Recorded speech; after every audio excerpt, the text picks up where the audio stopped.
स्वागत है साथियों आप सब लोगों का मेरे YouTube चैनल प्रोफेसर की क्लास में। आज एक महत्वपूर्ण टॉपिक हम करने जा रहे हैं साथियों, दादा भाई नौरोजी। भारतीय उदारवादियों में जो विचारक हैं उनमें एक विचारक दादा भाई नौरोजी भी हैं। बाकी जो अन्य हैं राजा राम मोहन राय हैं, महादेव गोविंद रानाडे हैं और गोपाल कृष्ण गोखले हैं। ये जितने भी उदारवादी विचारक थे इनका मानना था कि भाई अगर हम शांतिपूर्ण और संवैधानिक तरीके से, है ना, भारतीयों की समस्याओं को ब्रिटिश शासक तक लेके जाएं, ब्रिटिश सरकार के समक्ष रखें, तो क्या होगा कि वो हमारी मांगों को जरूर मानेंगे, क्योंकि ब्रिटिश बहुत न्यायप्रिय होते हैं, न्याय के ऊपर ज़्यादा वो महत्व देते हैं और हमारी समस्याओं को फिर वो हम सुलटा देंगे, है ना। ऐसा उदारवादियों का मानना था। इनकी जो टेक्निक्स थी वो थी पत्र के माध्यम से अनुनयन, विनय, है ना, और जाके अपनी बातें पत्र के माध्यम से या प्रत्यक्ष रूप से ये अपनी मांगों को सरकार के समक्ष रखते थे। ये क्रांतिकारी तरीकों में, हिंसा के तरीकों में और तोड़फोड़ के तरीकों में, हड़ताल में, बाईकाट में, इन सब चीज़ों में विश्वास नहीं रखते थे जो उदारवादी विचारक थे। तो आज हम इनको करेंगे दादा भाई नौरोजी। उससे पहले मैं आप सब लोगों को कहना चाहूँगा कि आप में से जितने जो भी छात्र, जो भी स्टूडेंट्स नेट की तैयारी कर रहे हैं, सेट की तैयारी कर रहे हैं, जेआरएफ की तैयारी कर रहे हैं, पीजीटी की तैयारी कर रहे हैं, है ना, टीजीटी की तैयारी कर रहे हैं, या कोई भी कंपटीशन एग्ज़ाम दे रहे हैं, कंपटीशन एग्ज़ाम दे रहे हैं, है ना, या आप एमए कर रहे हैं और बीए पॉलिटिकल साइंस से, तो आपके लिए बहुत इम्पोर्टेंट है, ठीक है ना। तो आप सब लोग क्या कीजिए, मेरा चैनल सब्सक्राइब कीजिए, बेल आइकन को दबाइए, लाइक कीजिए, शेयर कीजिए। ये सारे काम आपको करने हैं। आपको मेरे चैनल पे क्या मिलता है? फ्री ऑफ कॉस्ट लेक्चर मिलता है, आपको मिलता है नोट्स मिलते हैं, आपको MCQ और PYQ ये आपको फ्री ऑफ कॉस्ट मिलते हैं। और साथियों आपको मिलता है गाइडेंस मिलती है, आपको गाइडेंस मिलती है। तो आप 7838280505 मुझे व्हाट्सएप कर सकते हैं, ठीक है ना। कोई गाइडेंस चाहिए हो तो आप मुझे इस नंबर पे व्हाट्सएप कर सकते हैं, चाहे वो PGT, JRF, सेट, नेट से रिलेटेड हो, आप PhD के बारे में कुछ जानना चाहते हो, तो आप ये सारी जानकारी मेरे से फ्री ऑफ कॉस्ट ले सकते हैं, कोई वो चार्जेस नहीं है। तो दोस्तों दादा भाई नौरोजी, इनका आप अगर टाइम देखते हैं पीरियड, तो 1825 से लेकर 1917 के बीच का टाइम है, ठीक है ना। और इस समय इन्होंने दोनों ब्रिटिश सरकार का और ईस्ट इंडिया कंपनी का, दोनों का इन्होंने लगभग अनुभव प्राप्त किया, दोनों तरह के शासन का। अब दादा भाई नौरोजी एक अर्थशास्त्रवेत्ता थे, मतलब ये एक अर्थशास्त्र के विद्वान थे, बहुत बड़े वो थे, ज्ञानी थे इसके, और ये साम्राज्यवाद के कटु आलोचक थे। इस संदर्भ में इन्होंने एक सिद्धांत दिया था जिसे कहते हैं आर्थिक अपवाह का सिद्धांत। तो आपसे सीधे क्वेश्चन यही पूछ लेगा कि आर्थिक अपवाह का सिद्धांत किसका है? तो आप याद रखिएगा दादा भाई नौरोजी का है। और भारतीय राष्ट्रवाद के अग्रदूतों में शामिल थे ये। कहने का तात्पर्य ये है कि जो पहले राष्ट्रवादी थे ये उनमें शामिल हैं, जिन्होंने सबसे पहले भारत में राष्ट्रवाद की अग्नि को प्रज्वलित किया, उनमें ये शामिल थे। नौरोजी की प्रमुख जो रचना है वो poverty and un British rule in India, ये बुक बहुत महत्वपूर्ण है। इसी के अंदर इन्होंने क्या किया है कि अपने राजनीति संबंधी विचार इसी में दिए हैं, ठीक है ना। उन्होंने बताया है कि भारत कैसे गरीब है और ब्रिटिश शासन के बारे में इन्होंने बात किया है। दादा भाई नौरोजी ने भारत की दुर्दशा के लिए ब्रिटिश साम्राज्यवाद की नीतियों को दोषी ठहराया है, ब्रिटिश, और ये भी कहा है कि ब्रिटिश नीतियों को बदलने की मांग भी इन्होंने की है ना। तो किसको? जो साम्राज्यवाद की जो नीतियां हैं उसको दोषी ठहराया और ब्रिटिश सरकार से इन्होंने तत्काल मांग की कि वो अपनी नीतियों को बदल दे। अब ये आ गया साम्राज्यवाद का। जब ये विश्लेषण करते हैं, इन्होंने साम्राज्यवाद का बहुत अच्छे से विश्लेषण किया है और उसके बाद इन्होंने अपवाह का सिद्धांत दिया है, तो उसकी हम चर्चा करेंगे।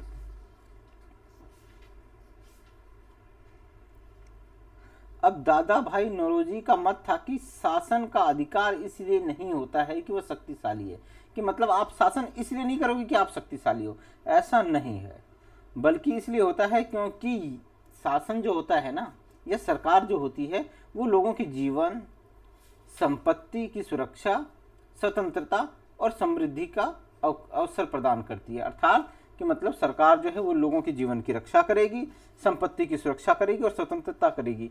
तो जीवन, संपत्ति और स्वतंत्रता की बात तो जॉन लॉक भी करता है। तो देखो कैसे ये उदारवादी विचारक हो गए, है ना। जॉन लॉक का प्रभाव नजर आता है, ठीक है। समृद्धि के अवसर की इन्होंने बात की है, समृद्धि के अवसर की बात लॉक नहीं करता है, ठीक है ना। तो ऐसा इन्होंने कहा है। अब ये कहते हैं कि कोई भी सरकार चाहे कितनी ही शक्तिशाली क्यों ना हो, वो इस दायित्व से मुंह नहीं मोड़ सकती,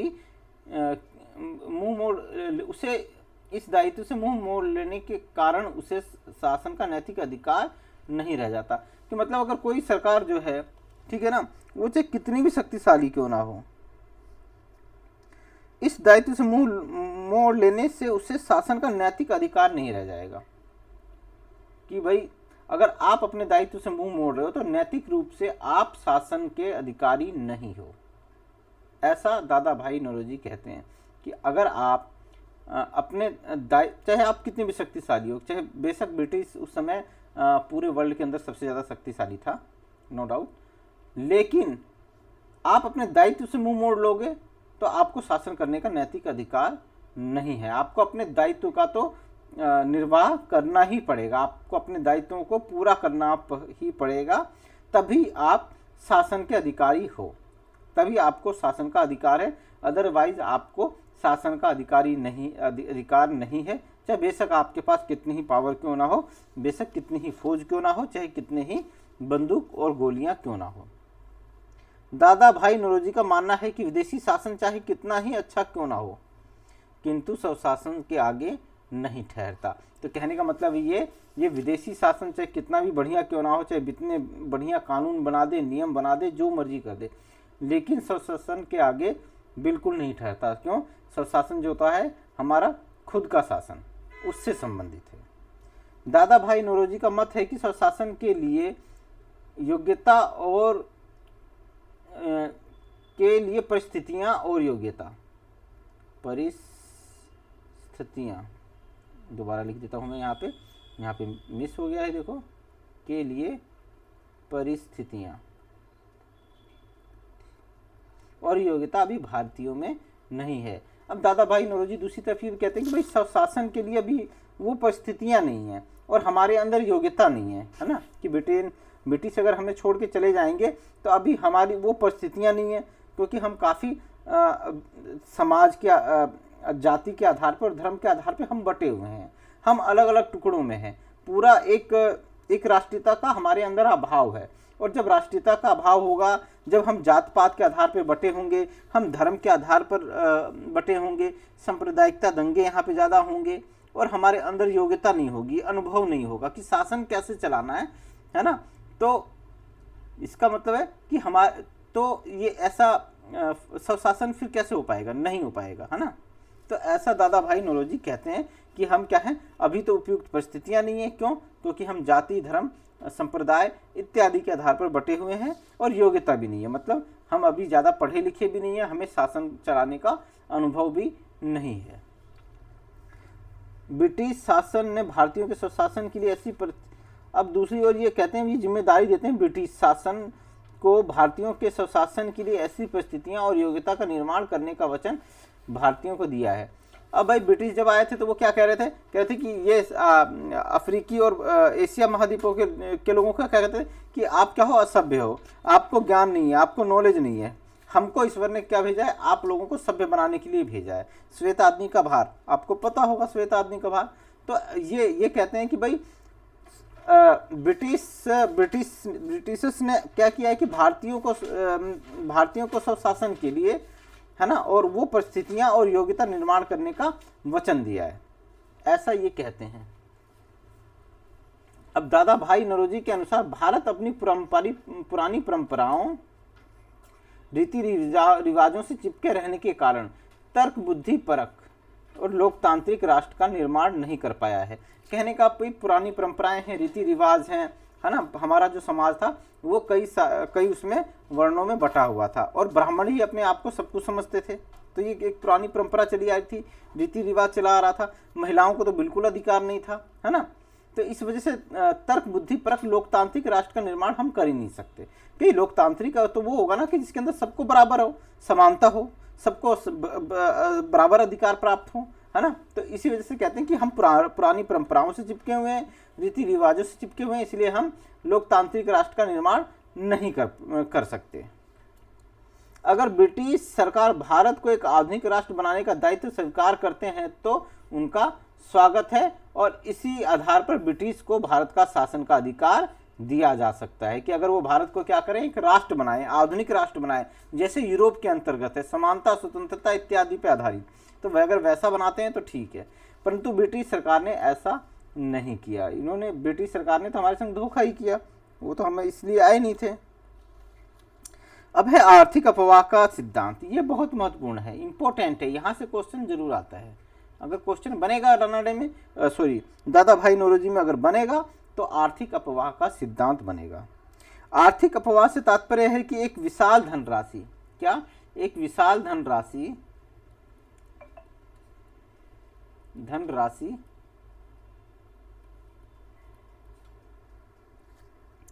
अब प्रतिवर्ष कहाँ, इंग्लैंड दे दी जाती है, इंग्लैंड चली जाती है,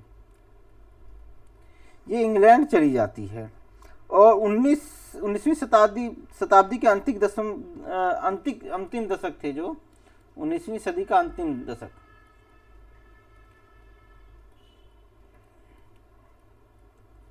दशक में कहा जाता है कि 3 से 4 करोड़ पौंड थी ये। तो कितनी बड़ी राशि थी, आज आपको जरूर छोटी लगेगी, लेकिन उस समय इस राशि का बहुत ज़्यादा महत्व था, ठीक है ना। और इस राशि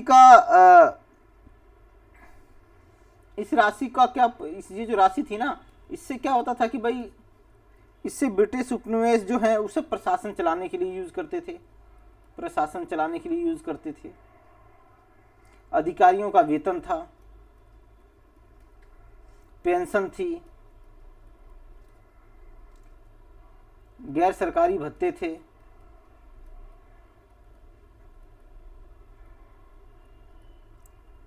और ब्रिटिश सैनिकों पे आने वाला खर्चा था। भारत में जो ब्रिटिश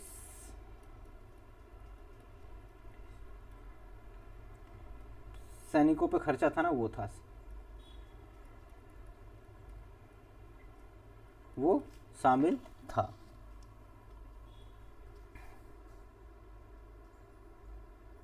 अब ये सारी राशि क्या थी, ये सारी की सारी राशि जो थी ना, ये कहाँ चली जाती थी, इंग्लैंड चली जाती थी। और ये कहाँ हो रहा था, ये ब्रिटेन में ही संचित हो रहा था, ब्रिटेन में ही संचित हो रहा था।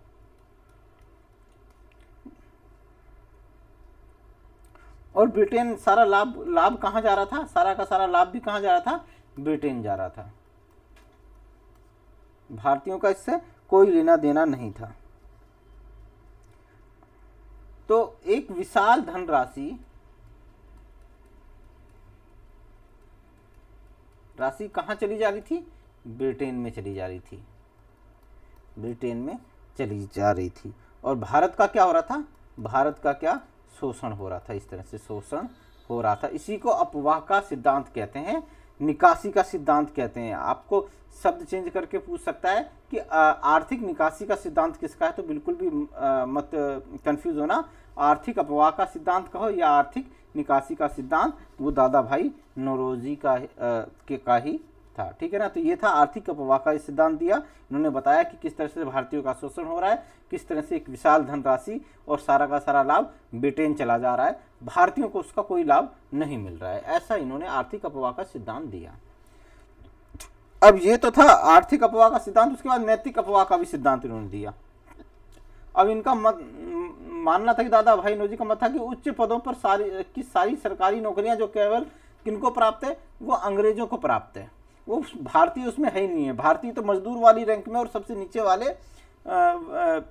वाली नौकरियां हैं। प्रशासन के जो चलाने वाले नौकरियां हैं वो किनके पास हैं, ब्रिटिश के पास है। तो इस तरह से कल को अगर ये ब्रिटिश सब चले भी जाएंगे, ये तो क्या है कि भाई इनका सारा कामकाज का अनुभव इनके पास है, विधि निर्माण इनके पास है, व्यवसाय से जुड़े हुए अनुभव इनके पास है ना, व्यवसाय से जुड़े अनुभव इनके पास हैं, ये सब अंग्रेजों को प्राप्त है। और अंग्रेज क्या होता है कि भाई ये सेवानिवृत्त होने के बाद कहाँ चले जाते हैं, ब्रिटेन चले जा रहे हैं, है ना। कहाँ चले जाते हैं, ब्रिटेन चले जाते हैं, क्योंकि भारत को अपना देश मानते ही नहीं है, भारत में बसते ही नहीं है। तो इस तरह से एक और नैतिक अपवाह का सिद्धांत चालू हो गया कि भाई आपका सारे का सारा अनुभव, सारा का सारा क्या बोलते हैं अनुभव, ये सारी व्यवहार, ये सब कहाँ शिफ्ट हो रहा है, ये का सारा इंग्लैंड में चला जा रहा है। तो भारतीयों को यहाँ पे भी कुछ नहीं मिल रहा है, इसका भी कोई लाभ नहीं मिल रहा है भारत को। तो इन्होंने नैतिक अपवाह का सिद्धांत दिया। इन्होंने कहा कि विदेशी उद्यम स्वदेशी उद्यम के साथ मिलकर एक बहुत बड़े वर्ग का शोषण कर रहे हैं, ठीक है। कि भाई जो देसी पूंजीपति थे और विदेशी पूंजीपति थे, ये उस समय मिल गए थे और इनका क्या कर रहे थे, ये मजदूरों का और भारतीयों का शोषण ही कर रहे थे। मुट्ठी भर लोग बड़ी संख्या का शोषण कर रहे थे। रोजमर्रा की वस्तुओं पर सरकार ने टैक्स लगा दिया था, जैसे कि नमक। भाई अब ये जो चीज़ें हम रोजमर्रा डेली बेसिस पे यूज़ करते थे, सरकार ने उस पर भी टैक्स लगा दिया था कि भाई ऐसी चीज़ों पे तो टैक्स नहीं लगना चाहिए, खाने पीने वाली चीज़ों पे इन पे टैक्स नहीं लगना चाहिए, क्योंकि ये रोजमर्रा ज़रूरत की चीज़ें हैं। आप नमक, दाल, आटे, तेल पे कैसे टैक्स लगा सकते हैं। और हमारे देशवासियों से ज़बरदस्ती अफीम का व्यापार करवाया जाता था, है ना। किसानों से ज़बरदस्ती अफीम की खेती करवाई जाती थी, जो देश के हित में नहीं थी। तो एक दूसरी तरह से एक आर्थिक अपवाह का सिद्धांत तो दिया, एक नैतिक अपवाह का सिद्धांत दिया कि भाई कैसे नैतिक रूप से हमें कितना नुकसान पहुंचाया जा रहा है, किस तरह से सारा अनुभव, सारा लाभ ब्रिटिश को जा रहा है, ठीक है ना, हमें कुछ नहीं मिल रहा है। तो ये सारी बातें इन्होंने अपने नैतिक अपवाह के सिद्धांत में कही। तो दादा भाई नौरोजी के बारे में इतना ही है, बहुत ज़्यादा कुछ इन्होंने नहीं लिखा, शुरुआती समय था। अब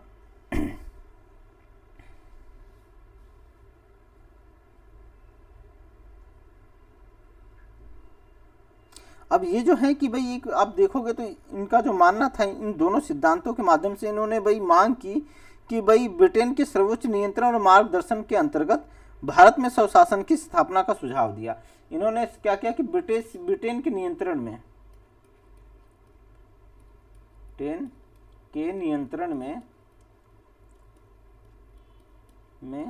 स्वशासन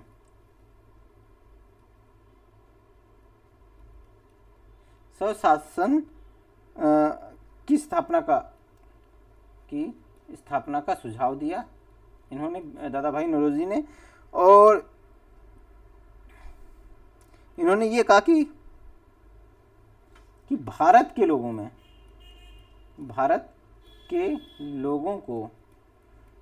में प्रशासनिक शक्तियों का हस्तांतरण किया जाए, प्रशासनिक शक्तियों का हस्तांतरण किया जाए